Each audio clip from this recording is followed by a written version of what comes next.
यं ब्रह्मा वरुणेन्द्ररुद्रमरुतस्तुवन्तो दिवैस्तवैर्वेदैः साङ्गपदक्रमोपनिषदैर्गायन्ति यं सामगाः ध्यानावस्थिततद्गतेन मनसा पश्यन्ति यं योगिनो यशान्तं न विदुः सुरासुरगणा देवाय तस्मै नमः। मनोजवं मारुततुल्यवेगम् जितेन्द्रियं बुद्धिमतां वरिष्ठं वातात्मजं वानरयूथमुख्यं श्रीरामदूतं शरणं प्रपद्ये। अतुलितबलधामं हेमशैलावदेहं दनुजवन् कृशानं ज्ञानिनामग्रगण्यं शकलगुणनिधानं वानराणामधीशं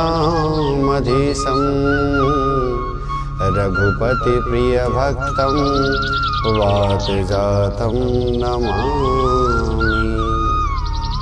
भक्तिभक्त भगवंत गुरु चतुर्नाम वपुजे जिनके पगवंदन किए नाशय विघ्नयने नाशय विघ्नयने।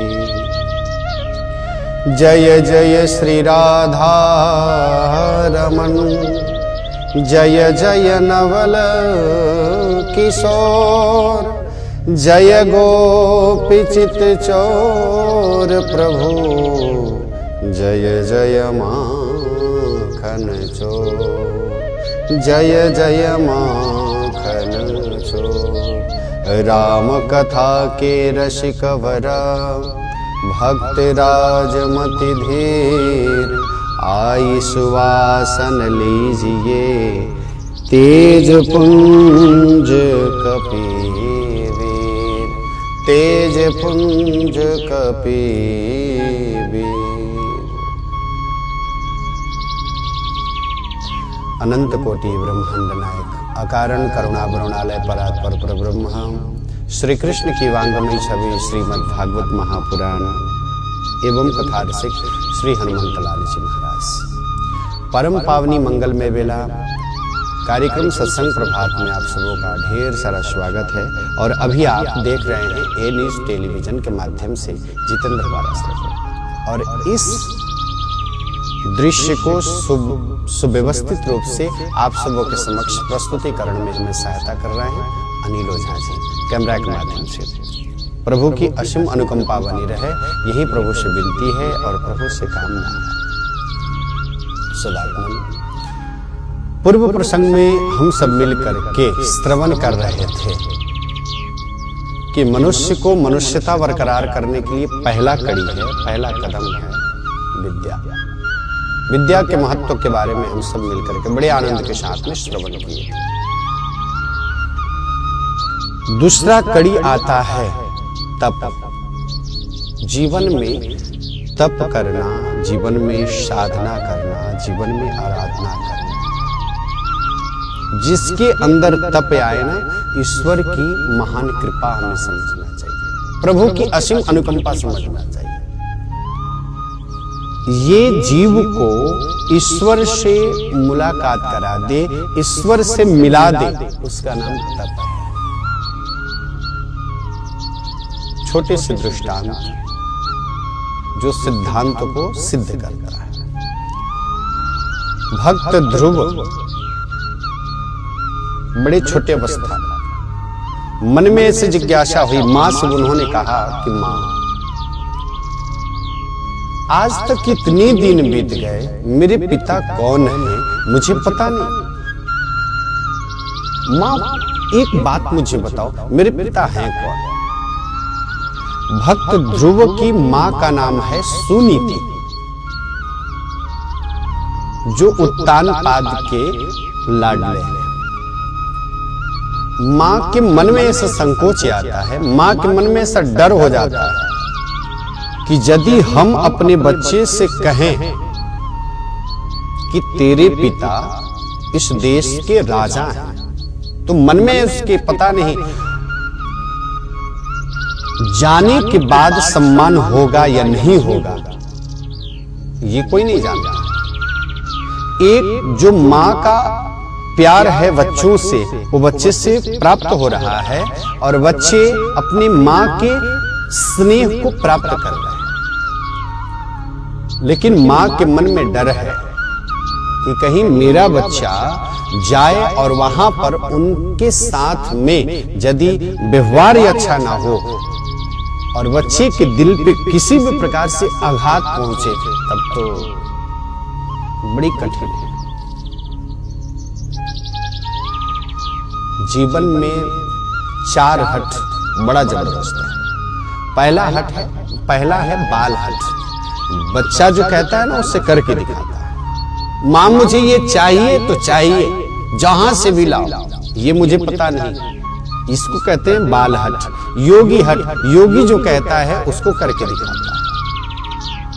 तीसरा है राज हट, राजा जो कहता है उसको करके दिखाता है।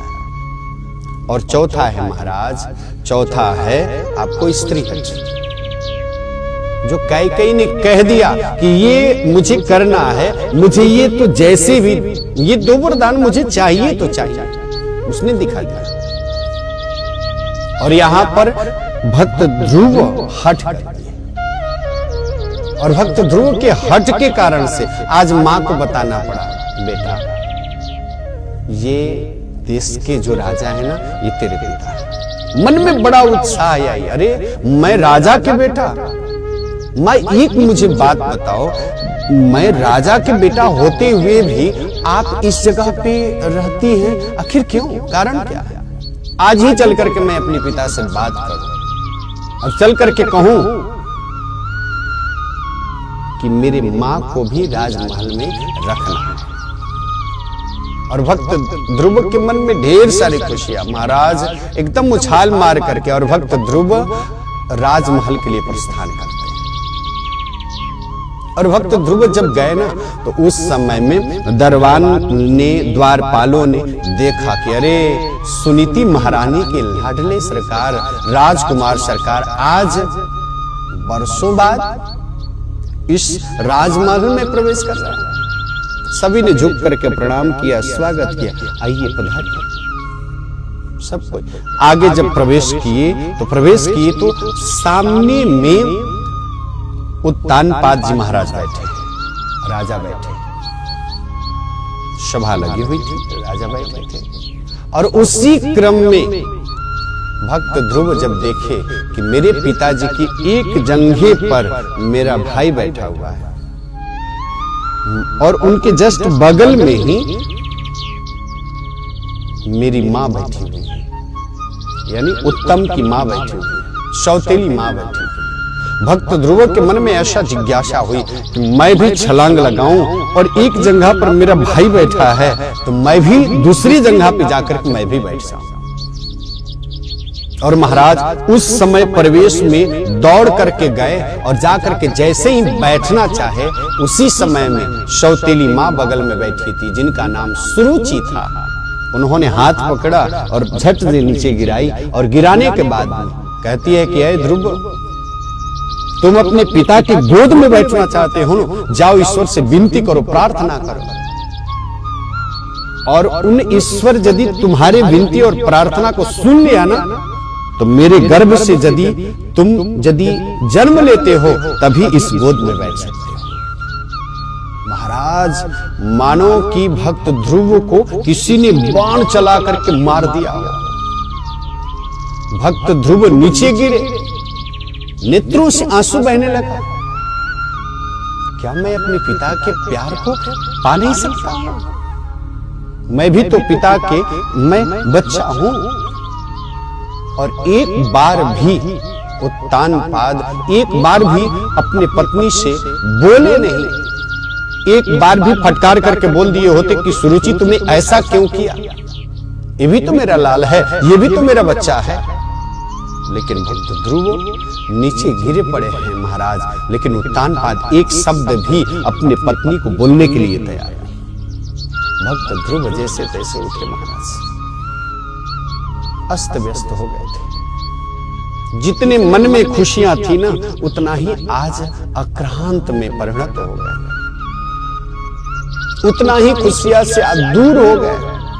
मन में अशांति, बेचैनी सी हो गई, नेत्रों से आंसू बह रहा है। और भक्त ध्रुव वहां से जैसे ही निकले, राजमहल से जैसे ही निकले, द्वारपालों ने देखा, कहा अरे अभी अभी तो राजकुमार सरकार जा रहे थे, इतनी खुशी होकर के, मग्न होकर के जा रहे थे, लेकिन लौटते वक्त भक्त ध्रुव के नेत्रों से आंसू, ये कारण क्या है?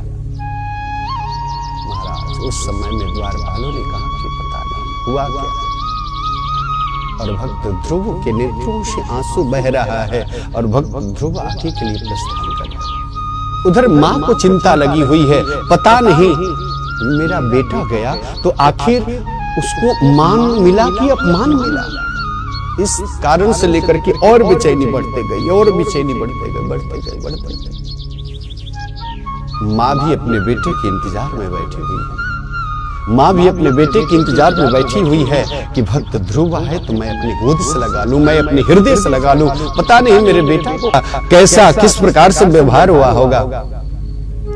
मन बड़ा विचलित था, बड़ा बेचैन था। भक्त ध्रुव सामने में दिखाई दिए, नेत्रों से आंसू बह रहा था। दौड़े दौड़े गए और जाकर के मां के गले से लिपट गए, कहे मां मुझे ईश्वर से विनती करने दो, मुझे परमात्मा से विनती करने दो, और भगवान यदि मेरे समक्ष मुझे वरदान दे देना तो मैं भी आनंद पूर्वक अपने जीवन को व्यतीत करूंगा, मैं भी उस गोद में बैठ सकता हूं। मां अपने बच्चे को खोने नहीं दिए। मां सोचती है, समझती है, एक तुम जो पति का प्रेम पाना चाहिए, जो पति का व्यवहार पाना चाहिए, मेरे जीवन में नहीं प्राप्त हुआ। दूसरी तरफ मेरे बच्चे भी मुझसे कोसों दूर हो जाएं, ये मैं कैसे सहन कर सकती हूं।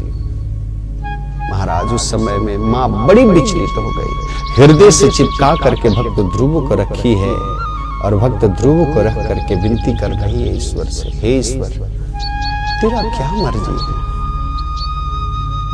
भक्त ध्रुव के मन में एक ही लगन है कि मेरे जीवन में यदि तप आ जाए तो मैं ईश्वर को प्राप्त कर सकता हूं।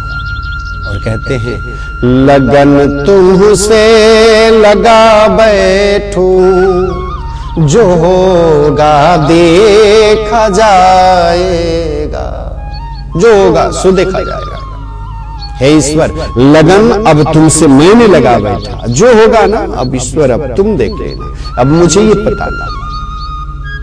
भक्त ध्रुव रात भर बेचैन रहे महाराज, रात भर बेचैन रहे। और भक्त ध्रुव सोचे कि मैं अब घर में रहने वाला नहीं, मुझे तो बस ईश्वर का चिंतन करना है, परमात्मा का चिंतन करना है, और भगवान से मुझे मुलाकात करनी है, भगवान का मुझे साक्षात्कार करना है। और भक्त ध्रुव महाराज बड़े आनंद के साथ, मां जब सो गई, मां सो नहीं रही थी, बच्चे को जैसे तैसे अपनी गोद में लेकर के, और कभी ये कहानी कहती है, कभी ये बातें कहती है कि कम से कम भक्त ध्रुव भूल जाए, लेकिन भक्त ध्रुव भूलते नहीं। मुझे तो तप करना है मां, मुझे तप करना है। और भक्त ध्रुव महाराज मां के थोड़े से नींद जब आई ना, भक्त ध्रुव घर को छोड़ करके मां को नमन करके, टिमटिमाते हुए दिया को साक्षी मान करके, मां का प्रदक्षिणा करके, और भक्त ध्रुव रात्रि के लिए प्रस्थान कर जाते हैं। कभी भक्त ध्रुव जंगल में अकेले नहीं गए। आज वे परिस्थिति आ गई कि तब उनके जीवन में आए, और भक्त ध्रुव सबको परित्याग करके, सबको छोड़ करके, और भक्त ध्रुव जंगल के लिए प्रस्थान कर रहे हैं। अब ईश्वर की प्राप्ति मुझे कैसे हो, इसके लिए अब तैनात रह रहे। और भक्त ध्रुव सबको परित्याग कर दिए, सबको छोड़ दिए और साधना पथ पे निकल गए महाराज। साधना पथ पे जैसे ही निकले, अब भगवान का मानो कि सिंहासन डोल रहा हो। भगवान कहे, अरे मेरा भक्त आज मेरे पथ पे, मेरे मार्ग पे आ रहा है, जाओ नारद और जाकर के तुम परीक्षा लेकर के मेरे भक्त को कम से कम मंत्र तो दो। और भक्त ध्रुव महाराज, रात्रि का समय, सुनसान अंधेरी मार्ग, सब जगह सन्नाटा छाया हुआ। कहीं से बाघ की आवाज, कहीं से हाथी की आवाज, कहीं से चिलचिलाती हुई पक्षियों की आवाज सुन करके भक्त ध्रुव डर जाते हैं, सहम जाते हैं। और भक्त ध्रुव आगे बढ़ते जाते हैं, आगे बढ़ते जाते हैं, आगे बढ़ते जाते हैं। सामने में नारद जी महाराज मिल गए। और महाराज, जीवन में ये बहुत बड़ी बात है कि जीवन में सच्चे संत मिल जाए। जीवन में यदि संत से मुलाकात हो जाए ना, तो भगवंत को मिलने में, भगवान से मिलने में कोई रोक नहीं सकता। हनुमान जी महाराज जब लंका के लिए गए, जब विभीषण जी महाराज से मुलाकात हुई, विभीषण जी ने एक बात कही हनुमान जी से कि अब मोहि भरोसे हनुमंता, बिनु हरि कृपा मिलहि नहीं संता। हे हनुमान जी महाराज, अब मुझे पूर्ण भरोसा हो गया, अब मुझे पूर्ण भरोसा हो गया कि बिनु हरि कृपा मिल ही नहीं सकता। भगवान की परम कृपा है कि आप जैसे संत मुझे मेरे समक्ष दर्शन करा दिए, तो अब भगवान के दर्शन में कोई बाधित नहीं हो सकता। अब तो मुझे भगवान का शरण से जाने में कोई रोक भी नहीं सकता। अब मोहि भरोसा हनुमंता, हे हनुमान जी महाराज, अब मुझे पूर्ण भरोसा हो गया। बिनु हरि कृपा, ये ईश्वर की कृपा है, भगवान की कृपा है। जब संत मिल जाए ना, तो भगवान की कृपा समझना चाहिए। और उस समय में हनुमान जी महाराज कहते हैं कि विभीषण कैसे कह रहे हो? कहे कि मैं जो कह रहा हूं एकदम सत्य कह रहा हूं। अब मुझे भगवान से रोकने में कोई बाधित नहीं बन सकता। बस अब मुझे भगवान के उस राह पे चल करके और परमात्मा मुझे मिल जाएंगे, ये मुझे पूर्ण विश्वास है। और महाराज हुआ वैसा ही। संत हनुमान जैसे संत मिले, विभीषण जी को राम से मिला दिया। आज भक्त ध्रुव भी जब मार्ग में चले ना, तो नारद जैसे संत मिल रहे हैं। और नारद जैसे संत मिले तो पहले तो परीक्षा किया, ध्रुव तुम कहां भटक रहे हो, कहां जा कहां रहे हो, अंधेरे सुनसान मार्ग में तुम जा कहां रहे हो?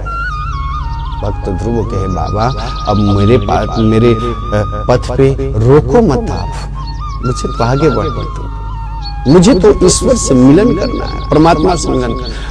नारद जी महाराज कहे कि सुन बेटा, अभी तो खेलने का समय है, अभी कूद फान करने का समय है। एक काम करो, जाओ घर में और घर में ही रह करके तुम साधना करो, तपस्या करो, आराधना करो। भक्त ध्रुव कहते हैं, बाबा अब मेरा परीक्षा नहीं लिया जाए, अब मैं जिस पथ और जिस मार्ग पे निकल चुका हूं ना, अब मुझे कोई रोक नहीं सकता। बस एक ही मुझे लगन है कि भगवान मुझे प्राप्त हो जाए, ईश्वर मुझे प्राप्त हो जाए। बाबा कोई मंत्र हो तो मुझे दिया जाए, नहीं तो मेरे मार्ग से हट करके मुझे जाने दिया जाए। नारद जी महाराज ढेर सारे प्रश्न करते हैं, बेटा अभी तो खेलने का तुम्हारा उम्र है, अभी चलने का उम्र है, अरे कम से कम जाओ घर में और जाकर के कम से कम घर में भी तो साधना किया जा सकता है ना, घर में भी तो आराधना किया जा सकता है। भक्त ध्रुव कहे कि बस मुझे परमात्मा के मार्ग पे मुझे जाने दीजिए। दृढ़ विश्वास और दृढ़ संकल्प को जान करके नारद जी महाराज महामंत्र देते हैं, 22 महामंत्र देते हैं और कहते हैं कि बेटा जाओ, अब ईश्वर के मिलने में तुम्हें कोई बाधित नहीं हो सकता। और वही भक्त ध्रुव इतना साधना किए महाराज, इतनी साधना किए कि अंत समय में वो साधना करते करते करते करते करते पहले तो भोजन किया, पत्ते खाए, फिर कितने दिन तक थोड़ा अन्न को उन्होंने छोड़ दिया। धीरे धीरे ऐसा समय आया कि जो श्वास ले रहे थे उसी श्वास के ऊपर उन्होंने विजय प्राप्त कर लिया। पूरे संसार में मानो कि हलचल मच गई। अब किसी को ऑक्सीजन नहीं मिलता, किसी को ये हवा नहीं मिला। महाराज साहब के सब बेचैन होने लगे। अब देवता लोग प्रेरणा किए कि प्रभु आप जल्दी जाइए, नहीं तो ये सृष्टि जो है अब सृष्टि में हाहाकार मच जाएगा, सब के सब मरने लगेंगे, सब के सब नष्ट होने लगेंगे। प्रभु आप जल्दी जाइए और जाकर के भक्त का दर्शन दीजिए। महाराज जब हरि की कृपा होती है ना, हरि की असीम अनुकंपा होती है, तो वही जीव को कुछ करना नहीं पड़ता। भगवान प्रेरणा देते हैं कि प्रभु आपको अब जाना है और जाकर के भक्त का दर्शन देना है। और महाराज उस समय में जीवन में भक्त ध्रुव के जीवन में तप आया, और तप आते ही भगवान आ गए। और भगवान यहाँ करके कहे कि बेटा अरे आंख तो खोलो, तुम्हारे समक्ष मैं खड़ा हूं। लेकिन भक्त ध्रुव आंख बंद करके हरि का चिंतन कर रहे हैं। ओम नमो भगवते वासुदेवाय, ओम नमो भगवते वासुदेवाय, ओम नमो भगवते वासुदेवाय का रट लगा रहा है, रट लगा रहा है। भगवान कहे बेटा अरे तुम्हारे समक्ष में सामने में खड़ा हूं, आंख तो खोलो। भक्त ध्रुव संसार में क्या चल रहा है, सामने में कौन आया कौन गया इसका कोई पता भी नहीं। और भक्त ध्रुव भगवान जब कुछ देर तक खड़े रहे ना, परमात्मा को ऐसा लगा कि अब भक्त ध्रुव को अब जो मेरे छवि का स्मरण हृदय में कर रहा है ना, अब इस हृदय से उस छवि को निकाल करके बाहर कर दो। और उस छवि को निकाल करके परमात्मा ने जैसे ही बाहर किया, अब उस समय में भक्त ध्रुव विकल हो गए, बड़ी बेचैनी में आ गए, बड़े बेचैनी में आ गए। और भक्त ध्रुव बेचैनी में आकर के और जैसे ही देखी अरे जिस छवि को मैं स्मरण कर रहा था, मन ही मन स्मरण कर रहा था, अपनी अंतस दृष्टि से परमात्मा को देख रहा था। परमात्मा चतुर्भुज रूप में है, शंख चक्र पद्म इत्यादि धारण किए हुए हैं, पीतांबर धारण किए हुए, कौस्तुभ की माला लगाए हुए हैं। वे प्रभु का मैं आनंद पूर्वक छवि उनका निहार रहा हूं, उनकी साधना कर रहा हूं, मंत्र का जप कर रहा हूं। और अचानक वो छवि चली गई विकल होकर के। और जैसे ही भक्त ध्रुव अपने नेत्र को खोलते हैं तो जो छवि हृदय में थी ना, वही छवि आज सामने में देख करके गदगद हो गए। प्रणाम किए, प्रभु की जय हो, स्तुति करना चाहते हैं, लेकिन किसी स्कूल में पढ़े नहीं भक्त ध्रुव, कैसे स्तुति कर सकते हैं। भगवान ने समझ गए, परमात्मा समझ करके ये कहना प्रारंभ किए कि मेरा भक्त अब मेरा स्तुति करना चाहता है, लेकिन कभी पढ़ा नहीं है। और जब परमात्मा की इच्छा हो जाए महाराज, तो बिना पढ़े हुए भी हरि की इच्छा हो गई, सब चीज प्राप्त हो गई। भगवान समझ करके और बड़े प्रेम भाव से जो है शंख निकालते हैं और भक्त ध्रुव के कपोल में जैसे ही छटाते हैं, भक्त ध्रुव के अंदर सरस्वती का एकदम उद्गार और पूर्ण रूपे ना सरस्वती उनके अंदर ही आ गई। और वहां पर भगवान का स्तुति करना प्रारंभ कर दिया, दोनों हाथों को जोड़ करके करना प्रारंभ कर दिया। और महाराज छोटे से उम्र में जब भक्त ध्रुव के जीवन में जब तप शब्द आया, त और प जैसे ही आया महाराज, उस समय में भक्त ध्रुव का नाम आज भी। और जब शादी में जब फेरे होते हैं ना, तो उसमें एक क्रम है। एक क्रम क्या है कि जब शादी के फेरे पड़ते हैं तो उसी में क्रम है कि ध्रुव का दर्शन कराया जाता है। उत्तरी ध्रुव में ध्रुव तारा का दर्शन कराया जाता। आज भी ध्रुव जी महाराज समाप्त नहीं हुए। ध्रुव जी महाराज के लिए तो अलग लोग बना करके परमात्मा ने व्यवस्थित कर दिया। ये क्या है महाराज?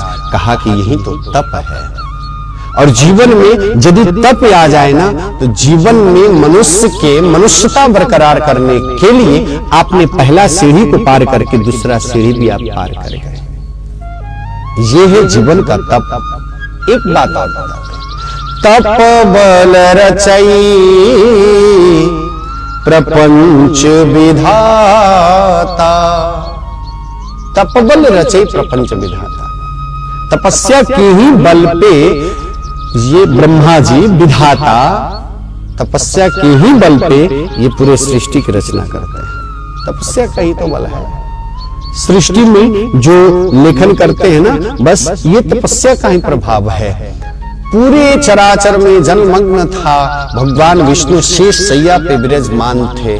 उनके नाभि से एक कमल का प्राकट्य हुआ, उस पे एक मनुष्याकार मनुष्य आए और उस समय में उन्होंने देखा, अरे मैं आया कहां से? पूरब में देखे तो एक मुख, दक्षिण उत्तर चार तरफ देखे, कहा कि चार मुख वाले ये ब्रह्मा जी महाराज हुए। दो ही शब्द मिला, त और प, यानी जीवन में जब तप मिले महाराज, यदि हम तप करते हैं ना, जीवन पावन हो जाता है, जीवन धन्य हो जाता है, इसमें कतई संशय नहीं है। इसी के लिए मनुष्य को मनुष्यता बरकरार करने के लिए जीवन में दूसरा कड़ी है तप। जरूर तप किया जाए, लेकिन चतुराई पूर्ण तप किया जाए तो सबका सब बेकार है, सबका सब नष्ट।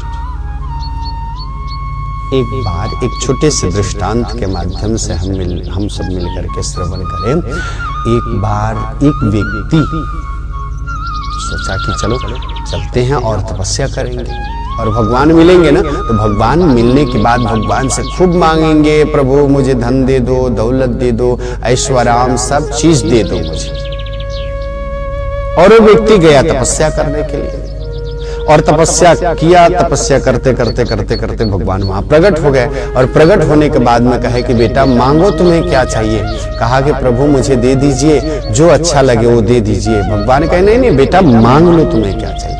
भगवान ने 3 पत्थर दिया, 3 पत्थर दिया और कहा कि देख ये 3 पत्थर से एक पत्थर को लेकर के जैसे ही तुम धरती में पटकोगे ना, और जो मन में तुम्हारे हैं वो पूरा हो जाएगा, वो मन में तुम्हारा पूरा हो जाएगा।